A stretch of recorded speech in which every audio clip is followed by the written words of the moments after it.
ቱሪዝም የሀገር በቀል ኢኮኖሚ ማሻሻያ ውስጥ አንዱ ቁልፍ ስትራቴጂካዊ ምሰሶና የትኩረት አቅጣጫ ከሆነ በኋላ እንደ ሀገር አይን ገላጭ የሆኑ ተጨባጭ ለውጦች ታይተዋል። ከፍተኛ መነቃቃት ከታየባቸው አካባቢዎች ደግሞ አማራ ክልል አንዱ ነው። በክልሉ የተከናወኑ የመዳረሻ ልማት ስራዎችን ጨምሮ በቅርስ እንክብካቤና እድሳት እንዲሁም በአገልግሎት ደረጃ መሻሻል በተሰሩ ስራዎችም ብዙ ለውጦች ተመዝግበዋል። የክልላችን ቱሪዝም መልሶ የማነቃቃት የቱሪስቶችን ቁጥር የመጨመር አገልግሎት ተቋማትን የማጠናከር እና ጥራት ያለው አገልግሎት እንዲሰጡ የማድረግ ቱሪስቶች የቆይታ ጊዜያቸው እንዲራዘም የማድረግ እና መሰል በርካታ ስራዎችን ስንሰራ ነው የቆየ ነው። እነዚህ ስራዎች በእርግጥ ዝም ብለው የተከናወኑ አይደለም፣ የአንድ ጀንበር ስራዎችም አይደሉም። የተለያዩ ባለድርሻ ተቋማትን በማደራጀት በማዘጋጀት ትብብር እንዲያደርጉ በማድረግ በርካታ ስራዎችን ነው የሰራ ነው። በተለይም በክቡር ጠቅላይ ሚኒስትሩ ኢኒሼቲቭ የተጀመረና በኋላም በክልላችን የቀጠለው የቅርስ ጥገናና እንክብካቤ ስራዎቻችን ዜጋው ታሪኩን እያወቀ ባህሉን እያወቀ እግር መንገዱን ደግሞ ከነዚህ ቅርሶች ገቢ የሚያገኝበትን ሁኔታ ከመፍጠር አንጻርም እንዲሁ በርካታ ስራዎችን ነው የሰራ ነው። የጎብኚዎች ቁጥር ከዕለት ዕለት መጨመር ያሳየ ሲሆን በሀገር ውስጥ ጎብኚዎች ብቻ 18 ሚሊዮን ዜጎች የመስህብ ስፍራዎችንና ባህላዊና ሃይማኖታዊ ክዋኔዎችን ታድመዋል። በዚህ ዓመት የነበረው የውጭ ሀገር ቱሪስት ፍሰት ከፍተኛ ቁጥር ነበረው።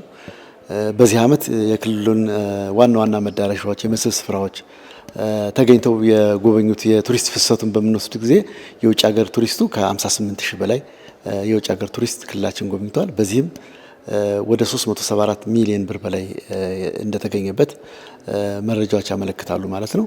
የሀገር ውስጥ ቱሪስትን ፍሰት በምናይበት ጊዜ ከባለፈው ዓመት ከነበርንበት አሁን በዚህ ዓመት በጣም የተሻለ ወደ 18 ሚሊዮን የሚሆን የሀገር ውስጥ ቱሪስቶች የቱሪስት ቦታዎችን የመዳረሻ ቦታዎችን መስህብ ስፍራዎችን እና እንዲሁም ትላልቅ ክብረ በዓላት ላይ በመገኘት ማክበር ችለዋል። የጎብኚዎችን የቆይታ ጊዜ ማራዘም የሚያስችል ምቹና ደረጃውን የጠበቀ አገልግሎት መስጠት የሚችሉ ተቋማትን የመፍጠር ስራም ትኩረት የተሰጠው ነው። በዋና ዋና የቱሪስት መዳረሻ አካባቢዎች ቱሪስቶች በጣም ተደስተው ቆይታቸው አምሮ ሰምሮ እንደሄዱ ነው የሚነግሩን።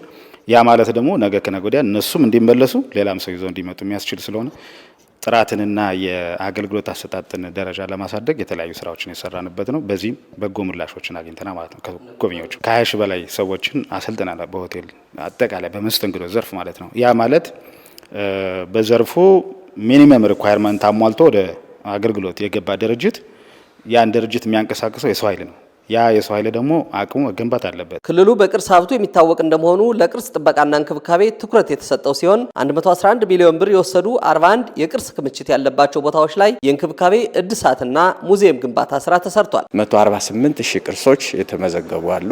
ከነዚህም እነዚህ የቅርስ ምዝገባና ቁጥጥር ሲደረግ ጉዳት የደረሰባቸው ቅርሶችም አሉ። ከነዛ ጉዳት ከደረሰባቸው ቅርሶች ተንቀሳቃሽም በቋሚም የጥገና ስራዎች እየተደረገላቸው ይገኛሉ። በቋሚ ወደ 41 ቅርሶች የጥገና ስራ እና የሙዚየም ግንባታ ስራዎች እየተሰሩላቸው ይገኛሉ። የሙዚየም ግንባታ የምናደርገው ቅርሶችን ተንቀሳቃሽ ቅርሶችን ጥበቃና እንክብካቤ ለማድረግ ስለሆነ በዛው ወደ 41 ነው አቅደን የነበርነው።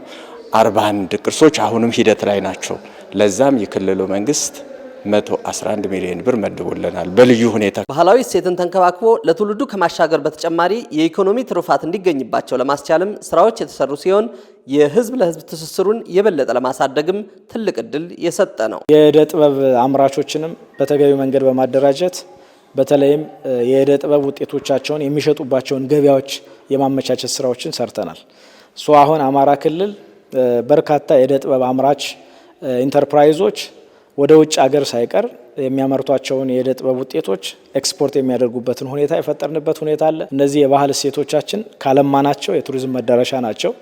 ከዛ በተጨማሪ ደግሞ ትውልዱ የቀደመ እሴቱን ጠብቆ እንዲሄድ ከማድረግ አንጻር የራሳቸው ከፍተኛ አስተዋጽኦ ስላላቸው የህዝብ ለህዝብ ትስስርንም ከማጠናከር አንጻር የራሳቸው አዎንታዊ ሚና ስላላቸው ከክልልም አልፈን ሌሎች ብሔር ብሔረሰቦች ክልላችን መጥተው እንዲያዩት እንዲጎበኙት ህዝባችን እንዲያውቁት የህዝባችን እሴት፣ ባህል፣ ቋንቋ፣ እምነት እንዲያውቁት ከማድረግ አንጻር ስራዎችን ሰርተናል።